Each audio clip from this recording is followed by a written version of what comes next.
Le rendez-vous conso sur RCN avec l'UFC Que Choisir. Bonjour Odette. Bonjour Thomas. Aujourd'hui, avec vous, dans ce nouveau rendez-vous conso du FC Que Choisir, on va parler des ventes de produits d'occasion ou reconditionnés, et on va voir notamment nos droits et nos obligations par rapport à ça, qu'on soit vendeur ou acheteur. C'est bien ça? Tout à fait. Ça se fait de plus en plus, effectivement. Les produits de seconde main, les produits d'occasion, etc. Donc c'était intéressant de refaire le point sur ça. Alors justement, d'ailleurs, vous êtes en train de dire quelque chose d'intéressant. Vous êtes en train de nous dire les produits d'occasion ou les produits reconditionnés. Ça veut dire que c'est pas la même chose. Est-ce que vous voulez bien nous dire c'est quoi la différence entre les deux? Alors, un bien d'occasion, c'est un bien qui a été acheté précédemment par au moins une personne. C'est-à-dire il a été acheté, il a servi et il est revendu. En l'état? En l'état. D'accord. Un bien reconditionné, c'est un bien d'occasion, mais il est proposé à la vente par un professionnel, à la suite de tests qui permettent de vérifier si le produit répond aux obligations légales de sécurité et à l'usage auquel le consommateur peut légitimement s'attendre. Donc, le cas échéant, ce produit, il a été repris, il a fait l'objet de réparation, on a changé certaines pièces, etc. Donc là, c'est effectivement un bien reconditionné vendu par un professionnel. D'accord. Et pas par un particulier. Alors parlons justement de la vente de particulier à particulier. Voilà, donc on va voir effectivement les droits et obligations en ce qui concerne la vente de particulier à particulier. Donc effectivement, elle n'est pas soumise aux mêmes règles que celle entre un professionnel et son client. C'est un contrat dont les règles sont définies par le Code civil et malheureusement, ces règles sont beaucoup moins protectrices que le Code de la consommation. Bon, est-ce que l'acheteur bénéficie quand même de garanties et si oui, lesquelles ? Alors, une seule garantie, c'est la garantie légale des vices cachés. C'est-à-dire que là, on n'aura pas la garantie de conformité qu'on a avec un professionnel. Donc, la garantie des vices cachés, elle est plus difficile à mettre en œuvre que la garantie légale de conformité, puisque qui est réservée donc aux vendeurs professionnels. Pour l'invoquer, l'acquéreur donc, va devoir prouver que le défaut n'était pas apparent, donc il ne pouvait pas le voir quand il a fait son achat, qu'il compromet l'utilisation, c'est-à-dire que si j'avais vu qu'il y avait ce défaut, je n'aurais pas acheté. Et qu'il est antérieur à la vente, c'est-à-dire qu'il existait au moment. Voilà, il existait au moment où j'ai acheté. Je ne pouvais pas le savoir et ce bien ne répond pas à ce que. Voilà. Et donc l'acquéreur doit agir dans les 2 ans après la découverte du défaut ou du vice, c'est-à-dire que c'est pas dans les 2 ans après l'achat, c'est juste après 2 ans.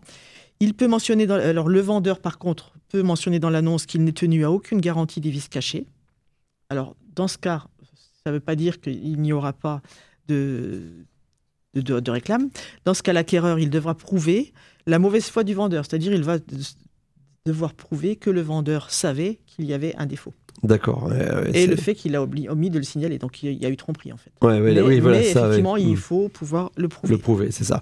Est-ce que quand on parle de particulier à particulier sur des produits d'occasion, il y a un droit de rétractation?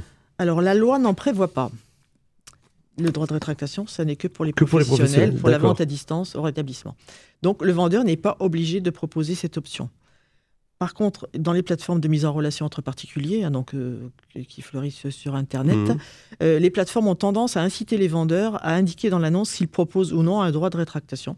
Donc, c'est bien de le préciser. Et à préciser qu'en l'absence d'une telle mention, l'acheteur n'en bénéficiera pas. Donc, que ce soit bien connu dès le départ, je fais cet achat d'un bien d'occasion, je n'aurai pas de droit de rétractation. Et je ne pourrai donc pas demander un remboursement ou un échange. Quel mode de paiement utiliser dans le cadre de l'achat ou la vente de produits d'occasion? Alors, le vendeur est libre d'accepter tous les modes de paiement. D'accord. C'est lui qui voit.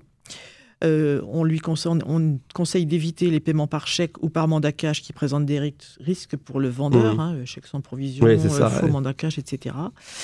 Pour les montants importants, utiliser le chèque de banque. Toujours. Alors là, il n'y a aucun risque par rapport à ça, sauf si c'est un faux chèque de banque, en principe. On peut toujours vérifier effectivement si c'est un vrai. Privilégier les paiements en espèces, surtout pour les petites sommes. C'est-à-dire que là, il faut qu'il y ait effectivement un échange, que l'achat soit fait au moins c'est direct, on sait qu'on l'a. Tout à fait. On peut utiliser le paiement sécurisé de la plateforme en ligne sur laquelle a été mis le bien, mais attention, là aussi, il y a un nombre d'arnaques qui se développent, comme partout. Évidemment, oui. Et puis, il y a une arnaque au paiement PayPal qui est aussi de plus en plus répandue. Donc, on pensait aussi que le paiement PayPal, c'était quelque chose de sûr. Or, là, on se rend compte qu'il y a effectivement des arnaques. Donc, ça consiste, l'acheteur demande au vendeur de créer un compte PayPal pour recevoir les fonds. Et juste après, le vendeur reçoit un SMS ou un courriel qui semble provenir de PayPal. Et qui renvoie sur un faux site où on lui demande de remplir un formulaire sur lequel il va indiquer des renseignements, mots de passe, identifiants, données bancaires, etc. Évidemment. Qui vont permettre à l'escroc de prélever les sommes d'argent. Donc, alors surtout, c'est un rappel qui est général. Ne jamais cliquer sur un lien d'un SMS ou d'un mail quand on veut aller sur un site. Voilà. C'est pas spécifiquement pour ce genre de cas. Alors, une autre question importante, si je veux vendre des biens d'occasion, est-ce qu'à un moment donné, c'est imposable ce revenu lié à la vente de ces biens d'occasion ? Alors, si la vente est occasionnelle, pour ce sont des biens de la vie quotidienne, je vends des livres, des vêtements, de l'électroménager, des meubles, voilà. Donc à ce moment-là, les revenus perçus sont exonérés d'impôts. D'accord. Certains biens, par contre, par leur nature ou leur valeur, sont imposables. Alors, il s'agit des métaux précieux, l'or, le platine, l'argent, qui sont soumis à une taxation de 11% sur le prix de vente. Je revends une bague en or, par exemple, il y a 11% de... Non, ouais, d'accord, oui, ok. Sont également imposables à la revente de bijoux, d'antiquités, d'objets d'art ou de collection si le prix de vente est supérieur à 5 000 €. Alors non, plutôt la bague, il fallait que ce soit 5 000 €. D'accord. Par contre, si c'était un lingot... Un lingot, ah oui, là, c'est un lingot, il était... Là, oui, ok, il y a pas les 11%, mais ok, la bague, c'est plutôt ce cas-là. C'est ça. Donc, dans ce cas-là, si c'est une taxation de 6% plus 0,5% de CRDS, la contribution pour le remboursement de la dette sociale. Et les ventes sont à déclarer aux services fiscaux dans le mois qui suit la vente. Donc voilà, je vends des bijoux pour plus de 5 000 €, je dois faire une déclaration au service des impôts. Pour les autres biens, donc, sauf ce qui est du mobilier, les voitures ou l'électroménager, dont le prix est supérieur à 5 000 €, la plus-value est soumise à un impôt de 19%. C'est-à-dire que là, ça va être la différence entre le montant où je l'ai acheté et le montant où je le vends. C'est là ce que j'aurais gagné entre les deux. Ah ouais, c'est si on gagne, oui, voilà. D'accord. Okay. Donc c'est la même chose à déclarer dans le mois suivant la vente.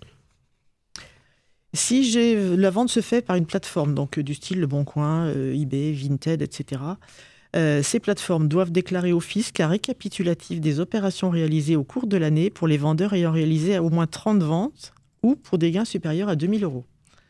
Donc là, effectivement, quand on passe par ces plateformes, elles font une déclaration aux impôts. Ça n'est pas systématiquement imposé pour les sommes déclarées. D'accord. Donc, il faut à ce moment-là, pour savoir si c'est imposable ou pas, se renseigner sur le site impôts.gouv. Et là, l'objectif de cette déclaration, c'est de faire la chasse aux faux particuliers qui passent des annonces sur des sites pour échapper aux impôts ou aux taxes. Donc, ce seraient des entreprises qui, en fait, vendraient soi-disant en tant que particuliers, mais que ce ne sont pas des particuliers. Cela dit, parfois, il y a des particuliers qui utilisent beaucoup ces sites-là aussi. Tout à fait. Et donc, ça veut dire que ça peut être les impôts sont au courant. Exactement. D'accord. Je suis acheteur, j'ai payé, mais je n'ai pas reçu le bien.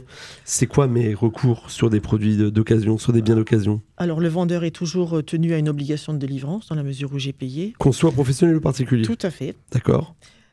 C'est quand même rare que le vendeur s'engage à respecter un délai de livraison dans son annonce. S'il passe par une plateforme, par contre, généralement, il y a des délais de livraison. Par exemple, le Vinted, c'est 5 jours. Ouais. S'il n'y a pas de délai, il est quand même tenu de livrer dans un délai raisonnable. Bon, que veut dire raisonnable ? On l'appréciera. On l'appréciera, voilà, comme il le veut. Ça peut être 3 mois. Si ce délai donc raisonnable n'est pas respecté, donc il faut exiger la remise du bien ou obtenir l'annulation de la vente, ou possibilité de demander un dédommagement. Donc tout ça se fait comme d'habitude, avec lettre recommandée, avec accusé-réception. Et enfin, si l'achat a été réalisé par l'intermédiaire d'une plateforme, il faut la contacter, elle pourra éventuellement intervenir. C'est souvent d'ailleurs ce qu'on fait, je crois qu'on peut le faire très facilement. Le bien reçu n'est pas conforme à l'annonce ou présente un défaut. Ça, c'est un vrai sujet quand on achète comme ça des biens d'occasion sur Le Bon Coin, Vinted ou autre. C'est ça, c'est le risque qu'on prend. Donc, effectivement, s'il n'est pas correct, on n'est pas tenu de l'accepter. S'il y a un défaut qui n'était pas indiqué, on demande l'application de la garantie des vices cachés, donc, quand on en a parlé tout à l'heure. Et par ailleurs, il faut vérifier auprès du vendeur particulier si le bien est toujours sous garantie, parce qu'on peut effectivement vendre, si on vend un bien qui a 1 an, il a encore une année de garantie légale.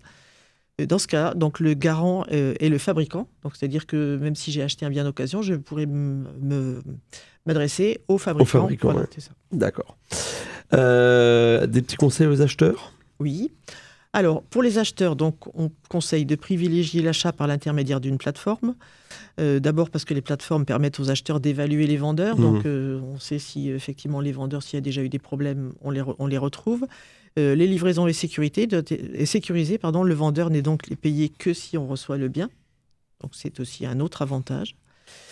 Deuxième conseil, ne pas hésiter à contacter le vendeur pour obtenir plus d'informations sur le bien. Si c'est possible, demander à le rencontrer, si on est dans la région, pour effectivement échanger de vive voix. Lire attentivement l'annonce et échanger avec le vendeur avant le paiement. Faire attention aux textes mal rédigés, imprécis, où on ne sait pas réellement ce qu'on va acheter, donc là, il faut faire attention.